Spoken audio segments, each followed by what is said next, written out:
Hello, all of you beautiful law school students. It's me, Leslie Juvenicare, your fellow law school student. And today in this video, as promised, I'm going to show you some of my tips for briefing a case.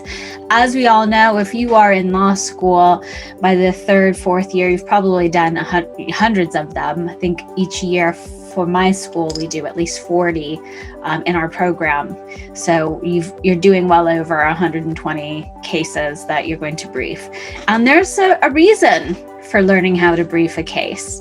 The reason is so that way when you have this gigantic case that is beautifully summarized in these on online websites like LexisNexis and other repositories, you're going to sift through a lot of information. There's a lot of facts, laws, there's the rationale, the logic, the rulings, the procedural history. There's a lot of things that you're looking at to understand the law better, to build your rationale when you're examining the scope of the black letter law and its application for other areas, in whether you're writing a paper or whether you're preparing yourself to take an exam at the bar.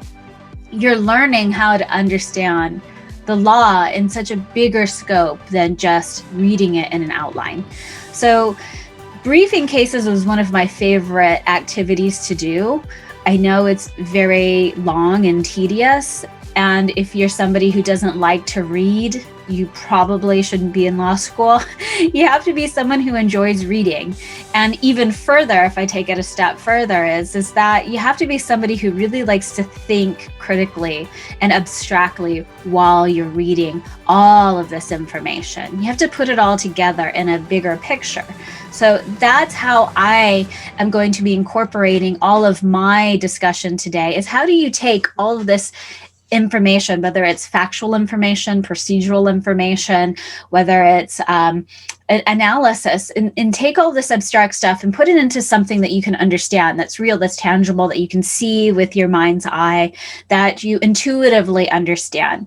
And we want to take all of this assignment, if you will, and turn it into a body of skills that will make you smarter, that will make you more confident when you're approaching a large body of information, and will give you the skills that you need to actually make strong arguments in court, or when you're writing laws, or if you're helping your clients. Because what usually happens is, in the real world, is that people are going to just toss onto you this gigantic body of information, and they want you to organize it.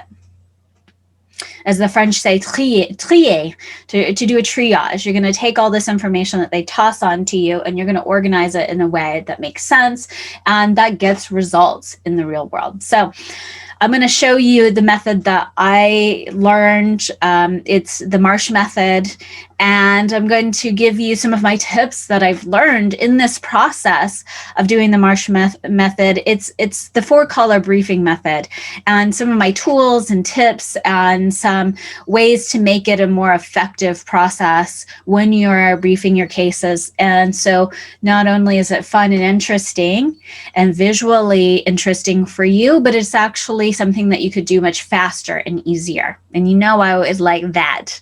So some of the tools that you're going to need when you brief a case. The first thing I recommend is this Bar Charts Ink product. It's one of those quick study law laminates. This is the How to Brief a Case.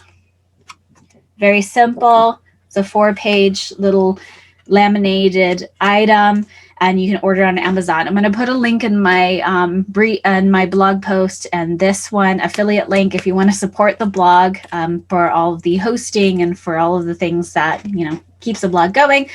Click on it and buy the affiliate link so that way we can keep this going. But you don't have to. You can buy this in your law school store. You can buy this on Amazon. And this is a handy dandy tool. I recommend using it until you master it and you understand how to break it down. So this How to Brief a Case laminate is pretty fun. It's based on the 4-color method. So when you buy this, I recommend you to buy this little tool. It's the multicolor pen, okay?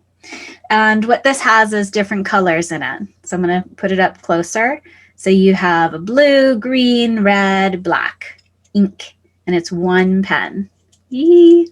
So you take this, and they recommend using this in your hand so you don't have to keep switching between pens. That's not really fun and effective, is it? So you take this and you break down the facts, the substantive law, the procedural law, the dicta, the any kind of relevant information, and you organize it by color. I like this because it really makes you look at the big picture of the brief that you're reading, the case, and you're going to break it down by color. And that helps for the visual students and the ones that are kinesthetic to kind of put things into parts and sections. You're kind of starting to kind of move it around visually in your screen of space.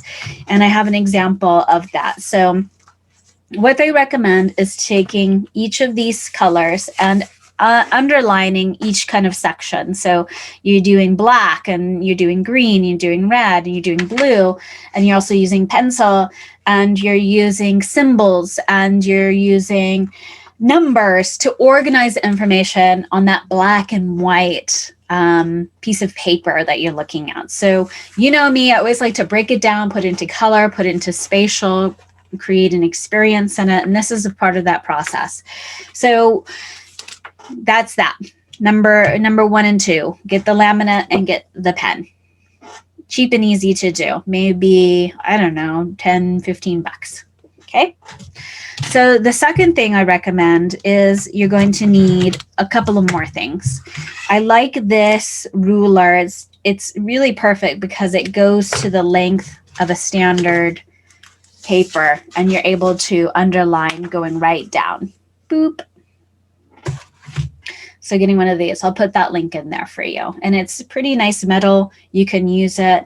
You can wipe it off on the edges if it gets dirty. I really like this tool. You're going to need a mechanical pencil or any kind of pencil that you like. And of course, your highlighters. Which law school student doesn't have an infinite amount of highlighters? I have my little bucket full of highlighters. You can get this, I think, at Michael's. I think that's where I got it from. Get one of these at Michael's. Fill it up with your highlighters. But if you're on the road, just have your standard colors. I recommend the ones that match. So blue, yellow. I like to use yellow for the substantive law, the green for the facts. And then you could use the, red for, who won, what are they arguing and stuff. So you can have those sets of colors. Now, the other thing is that if you're going to a brick and mortar school, you're probably going to be buying those $500 books. I go to an online correspondence school, and they recommend the same. But, I don't want to spend $500 for a book. I don't care how much money I make in my life. I'm just not going to spend $500 for a book, although I see the value in it. But, student loan crises and all, let's find more creative and affordable ways to source books. So what I typically do, this is my hot tip, is find older versions of the book. Now, I've done this before, and sometimes it's a hit and miss. Sometimes you'll find older versions, like instead of paying $500, you'll pay $12. Or sometimes you'll get an older version and the cases that you're required to read are not even in there at all. And then you'll have to find them online. So it is a roulette, but make sure that those cases are in there if you can. Or buy your books used. And another hot tip that a professor told me when I was in undergrad, who's actually an attorney, said to me, ask your professors if they have an extra copy of the book, an older one that you can borrow. So this is for those brick and mortar students. If you have one that you can borrow, ask. I did that for the last 2 years of my undergrad, and I basically never had to pay for a book. I probably spent a couple $100 when normally it's $1,000 a semester. So my hot tip. Now, for those people who find their briefs online, I recommend binding them or putting them in some kind of 3-ring notebook, just so that they're all together and they're easy to organize. Binding machines are like $60, or you can put them in a binder with a 3-hole punch. But organize your briefs in the order that you want to work on them. And the final little tip is if you're using a book, or if you're using a binded system, get these little tabs. You can write the numbers if you want. I did in this one. I have contemporary property book, and I put the number of the briefs that I'm going to do in order and put them in the book so I can find them easily. And these are easily removable and they won't ruin your book. Okay, so with that being said, the 4-color system is very effective. I like it. They recommend some tools, and that's why I'm recommending these tools for you. If you're underlining in a book, you might be destroying the value of your book. I bought this specific book, I think, for $13, so I'm going to write in it. I'm just going to write in it. I'm going to keep it and give it away or resell it. It's $12, $13. You're not going to really lose anything. But if you spent $500, maybe you take a copier or take photos of your pictures and then print them so you can do the 4-color method. Okay? So each section of your brief, it's pretty straightforward. You have, who sued who, for what, and who won. Right? So the red color explains that. The black letter law, of course, is in black. That's easy to remember. And of course, when you're doing a brief, usually you'll have several laws, whether it's procedural or if it's black letter or some kind of legislation or a common law case that they're referring to. So this method, the Marsh method, recommends you numbering each law. And for example, if they restate the law several times, you'll write 1A, 1B, 1C for each time that they reference the law. And it's pretty cool. And so the green is about the facts. Of course, they're the facts that are substantial to the case, that are under review regarding the law, and if those facts fit within the scope of the law or any sub-element analysis. And then there's some facts that are just not important. So using the green at first, you're just going to do all the facts, and then eventually you're going to build up enough cognizance to recognize, okay, well, these facts in particular are the most important to the case. And so that will make your brief easier. Then they have blue, anything you think is important. Blue's typically for dicta. What does the judge say? What is their analysis on it? Or was there some other textbook analysis from a legal scholar, those kinds of things. And then you have in pencil what you're going to write. I like the pencil idea because basically they're saying write your one-liners. You're going to read like a body of text, right? You're going to read this body of text, and they say in the pencil, you're going to summarize what you've read. Put that in there. Put that summary. And they also recommend in here is putting some symbols. They put pi for plaintiff, delta for defendant. I like that as well because then you're easily able to recognize, where are those arguments. So when you do this method, it really helps you to summarize much more quickly. It doesn't make reading faster. It doesn't make comprehension faster. And so I'm going to throw my tips in for that. So you take your time in reading. Take your time and enjoy it. It's supposed to be fun. So if you love the law like me, I could read these things for hours and have a really good time. I really like to read the law. It's gotten to the point where I enjoy reading insurance contracts, much to my husband's happiness. But you've got to take your time in reading. This method is not to rush through the reading and comprehension process. The whole point of the Marsh method, the Marsh method, and this 4-color method is to become better at summarizing and analyzing and putting the big picture in a smaller palatable amount, which is your brief. It's 1 page, right? Usually it's 1 page.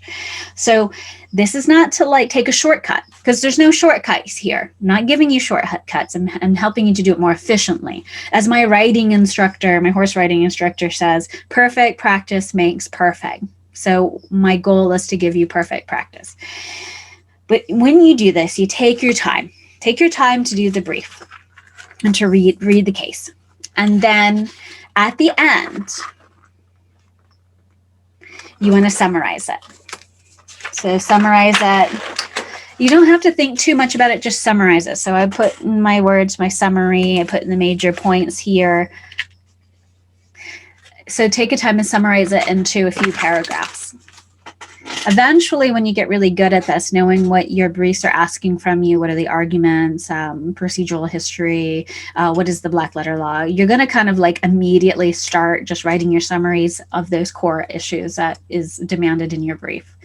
Now, my other hot tip for reading cases, you don't have to read them all at once. Like, take your time to read your case. For me, I get anxious. Well, no, not anxious, but I get antsy and I want to get up and I want to walk around. So I'll read a little bit and maybe I don't fully grasp what the judge is saying, their logic. So I'll take a walk around and then come and sit back. So that's especially for those people who are learners who can't sit still all the time. Maybe you got ADD, ADHD, read a little bit, walk around, do something else, and then come back. Our goal is not to rush through these or do these intensely. To do 10 briefs, it took me, I want to say, less than 10 hours, so 8 to 10 hours to read them all and to type them all up. And that was about 10 briefs. So, you know, you're spending an hour on each one, but you're learning at the same time. And you're really thinking about what is the judge saying and why is the judge saying it like that? And what's the logic for a sub-element analysis and the bigger scope of the law? Take your time. Don't rush through it. But this process, as you go through it, eventually will make you more efficient in your understanding and your summarizing and getting to those core points. So I'm not here to tell you that you could do this in, 10 briefs in like 3 hours, because that's not what I'm trying to do. What I'm trying to do is to get you to learn more efficiently. Perfect practice makes perfect. And so that way you enjoy this process. It's supposed to be fun. It's not supposed to be painful. It's not supposed to be something you have to get through. My goal in teaching you these skills and to recommending this product is so that way you do it much more efficiently, so you enjoy the process. It's less painful. Because for me, as someone who is in a performance and emotional psychology, is people procrastinate when they believe that something is going to be difficult or painful, or they feel like they don't know how. So my goal is to help you to feel like you can do this and it's easy and it's fun. So try these methods, get these tools. I'll put a list together in the blog post with some affiliate links. If you buy through that, you're supporting the blog and the mission here and my time to make all of this and to, continue doing this for you and other students. I would appreciate that, but you don't have to, free will and all. And I just appreciate your support. If you have any other tips and you're watching this and you've done this and you found a way, please let us know in the comments. Any kind of tools that you recommend, put them in there too. Not only are you helping other students, you're helping me. And I really appreciate your feedback and your interaction for this. So I hope this video helps. This is a tool that I recommend, the Quick Study Law Bar Charts Ink Laminate and the ruler and all the other tools, and give it a try. And I hope that your studies are fun and simple and easy to get through. Again, I'm Leslie Jouvenic for Law School for Visual Learners blog. Our mission, our goal, our raison d'etre is to show that law school is not for the elite and it's not for the super smart. Anyone can learn the law, and we're going to do it in a fun, simple, visual way. So thanks for joining me.